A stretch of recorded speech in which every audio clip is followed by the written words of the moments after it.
अस्सलाम वालेकुम and welcome to my channel AHE assignments. आज की जो सॉल्व असाइनमेंट मैं आपके लिए लाई हूँ वो MA M8 का ही कोड है 629 guidance and counselling in elementary school. Dear viewers, dear students, आप लोग मेरी वीडियोस देखते हैं पर ना तो उसको लाइक करते हैं और ना ही मज़ीद कमेंट्स करते हैं, तो ऐसे मुझे कैसे पता लगेगा कि आपको मज़ीद कोड्स रिक्वायर हैं या नहीं हैं। जो लोग मुझे कमेंट करते हैं उनकी रिक्वेस्ट पे मैं वो कोड्स अपलोड कर देती हूँ। वीडियो को एंड तक देखिएगा क्योंकि एंड पे मैं कुछ आपको टिप्स दूंगी असाइनमेंट से रिलेटेड, ठीक है। कोर्स कोड 629 की असाइनमेंट 2 का क्वेश्चन नंबर 1 पे अगर हम आ जाएँ तो it says highlighted the importance of counselling for elementary school teacher in Pakistan, ठीक है। अब सबसे पहले तो काउंसलिंग होती क्या है और गाइडेंस क्या होती है, इसमें आपको डिफरेंस पता होना चाहिए, और फिर उसका क्या रोल है टीचर एजुकेशन इन पाकिस्तान में, उसको आप डिफ़ाइन करेंगे। सेकेंडली, कौन से जो फैक्टर्स हैं जो कंट्रीब्यूट करते हैं इसमें इन कॉन्टेक्स्ट ऑफ पाकिस्तान, उसको आप डिस्कस करेंगे, ठीक है। फिर क्वेश्चन नंबर 2 पे हम मूव करते हैं, describe the major implications of counselling approaches. अब काउंसलिंग अप्रोचेस बहुत सारी होती हैं, साइकोडायनामिक अप्रोच को हम डिस्कस करेंगे यहाँ पर, ठीक है। साथ ही उसके अलावा उसका कॉन्शियसनेस, सब कॉन्शियसनेस और अनकॉन्शियसनेस फैक्टर्स को डिस्कस करेंगे, ठीक है। उसके बाद फिर डिफरेंट पर्सनालिटी के जो रिलेटेड एलिमेंट्स हैं उनको डिस्कस करते हुए हम आगे इस क्वेश्चन को लेके जाएंगे, ठीक है। और सेकेंड जो हम अप्रोच डिस्कस करेंगे काउंसलिंग की, वो ह्यूमनिस्टिक अप्रोच टू काउंसलिंग होगी, और साइकोडायनामिक अप्रोच के मुकाबले में ये किस तरीके से ज़्यादा इफ़ेक्टिव है या कम इफ़ेक्टिव है उसको हम डिस्क्राइब करेंगे। फिर आ जाती है क्लाइंट सेंटर्ड काउंसलिंग, ठीक है, कि क्लाइंट सेंटर्ड काउंसलिंग क्या है और किस तरीके से ये की जाती है, ठीक है, वो आप एक्सप्लेन करेंगे। नेक्स्ट पे है बिहेवियरल अप्रोच टू काउंसलिंग, ठीक है। अब ऑफ कोर्स बिहेवियर वाइज किस तरीके से काउंसलिंग की जा सकती है, किस तरीके से दूसरे पे अपना इफ़ेक्ट करके उसकी काउंसलिंग की जा सकती है, ठीक है, वो आ जाएंगे अलॉन्ग विथ एग्जांपल्स मैंने यहाँ पर डिस्कस किए हैं। इसके बाद हम मूव करते हैं क्वेश्चन नंबर 3 पे, analyse following techniques of counselling.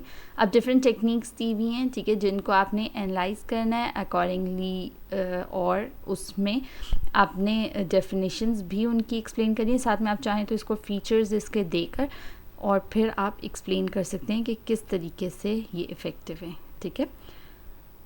इसमें मैंने डिफरेंट पॉइंट्स इंसर्ट किए हैं और इसके एडवांटेजेस भी दिए हैं कि किस तरीके से ये एडवांटेजियस है। मूव करती हूँ क्वेश्चन नंबर 4 पे, discuss details the professional competencies of counsellor. अब काउंसलर क्या होता है, उसकी किस तरीके, उसकी क्या कम्पिटेंसीज हैं, उसकी जो डिटेल है और जो उसकी टेक्निक्स है वो मैंने यहाँ पे एक्सप्लेन किया है along with its advantages and disadvantages, ठीक है। होपफुली ये आपके लिए असाइनमेंट बहुत हेल्पफुल रहेगी, और जिन क्वेश्चंस में आपको कन्फ्यूजन है उसके लिए आप कमेंट कर सकते हैं या आप मेरे दिए गए व्हाट्सएप नंबर पे कांटेक्ट कर सकते हैं। उसके बाद हम मूव करते हैं क्वेश्चन नंबर 5 पे, define evolution right characteristics of guidance programme.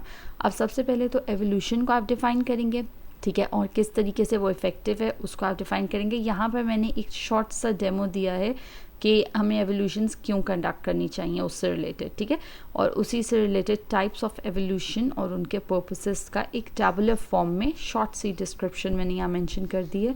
Hopefully आपके लिए अंडरस्टैंडेबल होगा और इफ़ेक्टिव रहेगा, ठीक है।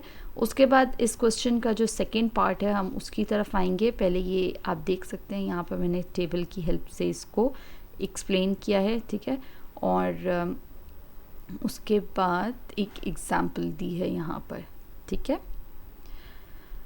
नेक्स्ट आप जब इस क्वेश्चन के सेकेंड पार्ट की तरफ आएंगे जिसमें आपने गाइडेंस प्रोग्राम के बारे में डिस्कशन करनी है, तो उसके लिए आप इसकी थोड़ी सी डिटेल देंगे आप। उससे पहले यहाँ पर मैंने एक चीज़ डिफाइन की है कि क्या चीज़ है जो गुड एवोल्यूशन के लिए हेल्पफुल होती है, किस तरह से एवोल्यूशन जो है वो गुड हो सकती है, ठीक है। और उसी से रिलेटेड फिर गाइडेंस आ जाती है कि किस तरीके से आप गाइडेंस के थ्रू, पहले हमने काउंसलिंग को डिस्कस किया था, उसके बाद अब characteristics of effective guidance programmes जो इस क्वेश्चन की रिक्वायरमेंट थी उसको डिस्कस करेंगे। इसमें फर्स्ट तो पीपल स्किल्स आ जाती हैं कि लोग किस तरह मैनेज कर सकते हैं उसको। उसके बाद आ जाती है मैथ स्किल्स, फिर ऑब्जर्वेशनल स्किल्स के किस तरीके से ऑब्जर्व करें और उसकी पे काउंसलिंग एंड गाइडेंस की जाए। थिंकिंग स्किल्स आ जाती हैं, ठीक है, डिफरेंट जो भी इसके एलिमेंट्स हैं वो डिस्कस किए हुए हैं। लास्ट पे आ जाता है कंपैशन। होपफुली आपके लिए ये असाइनमेंट हेल्पफुल रही होगी। Kindly like the video and do subscribe to my channel अगर अभी तक आपने सब्सक्राइब नहीं किया, और keep commenting for further codes and for difficulties आप व्हाट्सएप नंबर पे कांटेक्ट कर सकते हैं। Thank you so much.